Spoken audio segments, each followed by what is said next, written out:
विद्राव्य खतांचं गरज का पडली, तर खतांची जी काही एकंदर आपण वापर करत होतो त्यांनी जमिनीचं आरोग्य धोक्यात येत होतं आणि त्याची उपयुक्तता खूप कमी होती. मग त्याला पर्याय म्हणून आपण किंवा तंत्रज्ञान विकसित झालं आणि विद्राव्य खत आली. विद्राव्य खताच्या बाबतीत सांगायचं झालं तर शेतकऱ्यांना आम्ही एकदम सोप्या भाषेत सांगतो की तुम्ही ज्यावेळेस डीएपीची गोण घेऊन जाता त्यावेळेस तुम्ही खऱ्या अर्थाने ज्वारी किंवा बाजरी नेलेली आहे. ती डीएपीची गोण ज्यावेळेस जमिनीत टाकता त्यानंतर त्याचं दळण होणार आहे, म्हणजे त्याचं पीठ बांधणार आहे आणि ज्यावेळेस पीक अन्न निर्मिती करेल त्यावेळेस त्याचं खऱ्या अर्थानं चपाती किंवा भाकरी बनवून पिकाला मिळणार आहे. पण जे आपण विद्राव्य खतं म्हणतो तर ती सलाईन सारखे डायरेक्ट पिकाला मिळतात, म्हणजे आज वापरलं तर साधारणपणे 5व्या-7व्या दिवशी मिळणार आहे. तर मग आता नेमकं कोणत्या अवस्थेमध्ये कोणतं खत निवडायचं? विद्राव्य खतामध्ये सुद्धा अतुल सर 19-19-19 ग्रेड आहे आणि 13-40-13 ग्रेड आहे, म्हणजे ज्याच्यामध्ये तिन्हीमध्ये नत्र स्फुरद पालाश आहे. बरोबर आहे. मग आता मी 19-19 कधी निवडायचं आणि 13-40-13 कधी निवडायचं? किंवा जर तुम्ही बाकीचे ग्रेड पाहिले 12-61 आहे, मग त्याची वेळ नेमकी कोणती? किंवा 52-34 हा जो ग्रेड आहे, 0050 हा ग्रेड आहे, 13-045 आहे. म्हणजे सगळे वेगवेगळे ग्रेड काय आहेत आणि याच्या व्यतिरिक्त काही स्पेशालिटी ग्रेड पण बाजारात आलेत. तर मग नेमक्या कोणत्या ग्रेडची निवड कधी करायची, स्टेजनुसार की बाकी त्याला काही नियम आहेत? नाही, निश्चितच. म्हणजे ते सर तुम्ही जो आता मुद्दा मांडला ना तो पण खूप महत्वाचा आहे. म्हणजे आपण बल्क फर्टिलायझरवर चर्चा करतोय, वॉटर सोल्युबल खत विद्राव्य खतांबद्दल चर्चा करतोय, त्याच्यामध्ये कॉस्टिंगचा पण आपण या ठिकाणी विचार करणं गरजेचं आहे, त्याचे फायदे पण आपण जाणून घेणं गरजेचं आहे. परंतु आता जी काही विद्राव्य खतांचा तुम्ही जो मुद्दा मांडलाय ते विद्राव्य खतं जी आहेत ती वेगवेगळ्या प्रकारची मार्केटमध्ये उपलब्ध आहेत. मग आपल्याला पिकाच्या वाढीनुसार कोणतं खत निवडणं गरजेचं आहे ते देखील आपल्याला समजून घेणं खूप महत्वाचं आहे या ठिकाणी. आता जसं तुम्ही मगाशी म्हणले 19-19-19 आहे, 13-40-13 आहे, बरोबर आहे. आता याच्यामध्ये 19-19-19 खतामध्ये नत्र, स्फुरद आणि पालाश तिन्ही पण आहे आणि सममात्रेमध्ये आहे. परंतु आपण ते जर 13-40-13 आपण जर बघितलं तर त्याच्यामध्ये आहे स्फुरदाची मात्रा जी आहे ती जास्त प्रमाणामध्ये आहे. आता शेतकरी बंधूंनो, जी ग्रेड मी आता तुम्हाला सांगणार आहे ती ग्रेड त्यावेळेला का वापरायची त्याचं तुम्हाला जे सुरुवातीला जे मी सांगितले त्याचं आपण म्हणू शकतो ते दोन्ही घटना जी आहेत त्या आपण या ठिकाणी जुळून पाहूया. याच्यामध्ये काय आहे, नत्र जे आहे ते आपल्याला सुरुवातीपासून लागणार आहे, म्हणून आपल्याला नत्राचा वापर सुरुवातीपासून करणं फार गरजेचं आहे. पण ते टप्प्याटप्प्याने करणं गरजेचं आहे, एकाच वेळेला द्यायचं नाही, ते टप्प्याटप्प्याने द्यायचं. स्फुरद आणि पोटॅश ही दोन अन्नद्रव्ये अशी आहेत जी आपल्याला ज्याचे फायदे आपण पाहिले ते सुरुवातीपासून आपल्याला का देणं गरजेचं आहे ते आपण पहिल्याच्या व्हिडिओच्या पहिल्या भागामध्ये समजून घेतलं. स्फुरद जे आहे मुळीवाढीसाठी काम करतं सुरुवातीच्या भागामध्ये, नंतर ते काम करणार आहे अन्नद्रव्यांचं वहन करण्यासाठी काम करणार. तिसरा पार्ट फुलोरा अवस्थेमध्ये काम करणार आहे. सुरुवातीच्या अवस्थेमध्ये तुमची मुळी चांगली वाढण्यासाठी स्फुरदाचं काम आहे, म्हणून आपल्याला सुरुवातीला स्फुरद टाकणं गरजेचं आहे. बरोबर आहे. ते आपल्याला समजा 19-19 मधून 19% आपलं नत्र दिलं, 19% स्फुरद आलं. आता पोटॅश मी तुम्हाला शेतकरी बंधूंनो काय म्हटलं की सुरुवातीला पोटॅशची गरज काय आहे, झाडामध्ये जी इम्युनिटी पॉवर जी आहे ती पोटॅशमुळे बनत असते. मग सुरुवातीलाच आपलं ज्या वेळेला झाड म्हणजे रोपटं असतंय त्यावेळेला आपल्याला त्याच्यामध्ये इम्युनिटी बूस्ट करणं किंवा चांगली असणं गरजेचे आहे, जेणेकरून रोग किंवा कीड जी आहे ती आपल्या पिकावर येणार नाही. म्हणून सुरुवातीच्या कालावधीमध्ये पोटॅश आपल्या जमिनीला मिळणं गरजेचं आहे. आता ही तिन्ही अन्नद्रव्ये जी आहेत ती आपण जमिनीत टाकल्यानंतर त्याची जी उपलब्धता आहे ती टप्प्याटप्प्याने होत असते. म्हणजे नत्र तुम्ही टाकलं ते तुम्ही युरियाच्या माध्यमातून जर टाकलं तर त्याचा जो वापर आहे तो युरियाच्या माध्यमातून टाकल्यानंतर ते दुसऱ्या-तिसऱ्या दिवशी चालू होणार आहे, 8व्या दिवशी संपणार आहे. पण 19-19च्या माध्यमातून तुम्ही नत्र टाकलं तर ते दुसऱ्या दिवशी चालू होऊन एक 8व्या, 9व्या, 10व्या दिवशी थांबून जाणार आहे. आता स्फुरद जे आहे, स्फुरद शेतकरी बंधूंनो तुम्ही सिंगल सुपर फॉस्फेटच्या माध्यमातून जर टाकलं ना तर ते लागू व्हायला 26 दिवस घेतं. म्हणजे टाकल्यानंतर जमिनीमध्ये टाकल्यानंतर त्याचा पिकाला वापर जो चालू होतो 26व्या दिवशी चालू होतो आणि 35 ते 40 दिवसाला ते संपून जातं.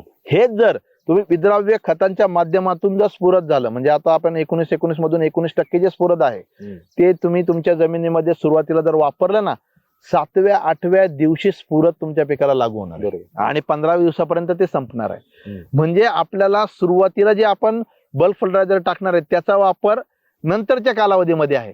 परंतु ज्या वेळेला आपण रोपटं सुरुवातीला असतो त्यावेळेला जर आपण आळवणी जर वॉटर सोल्युबल विद्राव्य खतांची आळवण्या जर केल्या किंवा ड्रीप मधून जर विद्राव्य जर खतं जर सोडली तर ते पिकाच्या सुरुवातीच्या वाढीला लगेच लागू होणार. म्हणून आपल्याला विद्राव्य खतांचा वापर जो आहे सुरुवातीपासून करायचा आहे.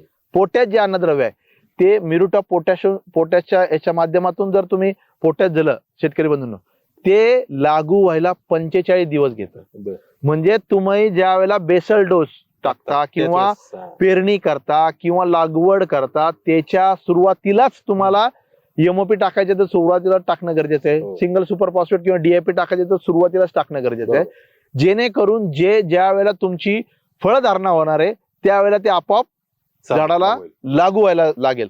परंतु सुरुवातीच्या अवस्थेमध्ये जी पोटॅशची मात्रा आहे किंवा पोटॅशची गरज आहे ती कोण भागवणार आहे? तुमचे विद्राव्य विद्राव्य खत जी आहे भागवणार. ती भागवणार आहे. ती कशी भागवणार आहे? जे 19% पोटॅश जो आहे 19 मधला तो तुमचा टाकल्यानंतर 10व्या दिवशी तुमच्या पिकाला लागू होईल. लागू होणार आहे बरं. आणि 20व्या 25व्या दिवशी तो संपून जाईल. संपणार आहे. म्हणजे आपण जर काय केलं, आपण बेसलला सिंगल सुपर फॉस्फेट असेल, डीएपी असेल किंवा 10-26-26 असेल किंवा पोटॅश असेल, हे सुरुवातीला बेसलला टाकली, त्याचं कार्य नंतर चालू होणार आहे. आणि वॉटर सोल्युबल फर्टिलायझर आपण सुरुवातीपासून आळवणी वगैरे केली तर ज्या वेळेला ती खतं लागू होणार आहे तोपर्यंत आपलं झाड तयार व्हायला ही वॉटर सोल्युबल फर्टिलायझर जी आहे ती काम करत असतात. आता याच्या बरोबर मार्केटमध्ये आता ही 19-19 झालं, 052-34 झालं किंवा 0050 झालं, हो. हे ट्रॅडिशनल वॉटर सोल्युबल बरोबर फर्टिलायझर. बरोबर. आता मार्केटमध्ये नवीन नवीन वॉटर सोल्युबल फर्टिलायझर Grade आले. आलेले आहेत, ग्रेड आलेले आहेत. जसं की 060-20 असेल, हो. 042-47 असेल, बरोबर. 10-20-20 असेल हो. किंवा 030-35 030-35 आहे. हो. अशी वेगवेगळी खतं मार्केटमध्ये आलेली आहेत. आता ही खतं स्टेजेस नुसार कशी वापरायची ते आपण समजून घेऊ. ते आता 19-19 मध्ये तिन्ही जी काही नत्र स्फुरत पालास आहे, समतोल आहे, हो. त्याच्यामुळे तिला स्टार्टर ग्रेड Starter grade पण म्हणतात. म्हणतात. बरोबर. म्हणून सुरुवातीला आपल्याला 19-19 वापरणंच गरजेचं आहे. बरोबर. दुसरं याच्यामध्ये 12-61 हो. हे एक आहे. ते आपल्याला म्हणजे ज्या वेळेला शाकीय वाढ चालू होते, आपल्याला फांद्या फुटवा फांद्याची होतो. फुटवाची अवस्था ज्या वेळेला असते त्यावेळेला आपल्याला शेतकरी बंधूंना 12-61चा वापर केला पाहिजे. चांगल्या प्रकारे करणं गरजेचं आहे. मागाशी तुम्हाला म्हणजे व्हिडिओच्या आधी मी सांगितलं स्फुरदाचा वापर जो आहे रूट डेव्हलपमेंट असेल किंवा फांद्या फुटणं आहे त्यासाठी वापरतात. म्हणून 12-61चा वापर जो आहे आपल्याला सुरुवातीच्या कालावधीमध्ये केला पाहिजे. करणं गरजेचं आहे. त्याच्यानंतर 13-40-13 जसं तुम्ही म्हटले, जसं जसं आपलं झाड जे आहे किंवा रोपटा आहे किंवा पीक जे आहे ते फुलोरा अवस्थेकडे जातं, हो. त्यावेळेला आपल्याला 13-40-13 हे अन्नद्रव्य जे आहे त्या ठिकाणी वापरायचे. ते का वापरायचे शेतकरी बंधूंनो? आपल्याला त्यावेळेला ज्या वेळेला फुलोरा अवस्था असते त्यावेळेला नत्राची देखील गरज असते, फॉस्फरसची देखील गरज असते आणि पोटॅशची देखील गरज असते. हो. परंतु त्यावेळेला फॉस्फरसची मात्रा आपल्या पिकाला जास्त प्रमाणामध्ये लागते. म्हणून 13-40-13 ग्रेड जी आहे, ज्या वेळेला तुमची फुलोरा अवस्था चालू होते त्या ठिकाणी त्यावेळेला ते ग्रेड वापरणं आपल्याला गरजेचं असतं. आता एकदा आपल्या बागेमध्ये फुलांचं फळांमध्ये रूपांतर होत असतं, हो, हो. त्यावेळेला आपल्याला शाकीय वाढ नकोय. बरोबर. आपल्याला त्यावेळेला जास्तीत जास्त फळधारणा होणं गरजेचं आहे. कारण की झाडाची जी काही जर नत्राचा वापर त्या ठिकाणी आपण जास्त प्रमाणामध्ये केला तर झाड जे आहे फुटव्यांच्या दिशेला जाईल आणि फुलांची संख्या कमी होईल, फळांची संख्या कमी होईल. मग त्यावेळेला आपल्याला 060-20 असेल, 042-47 असेल, 030-35 जी आहे ती ग्रेड आपण ज्या वेळेला फुलाचं फळात रूपांतर होतं त्यावेळेला आपण त्या ठिकाणी ती ग्रेड चांगल्या प्रकारे वापरू शकतो. आता ही अशा ग्रेड वापरल्यानंतर काय होणार आहे शेतकरी बंधूंना? आपल्याला आपली शाकीय वाढ तर झालेली आहे, पुरदानी काय होईल?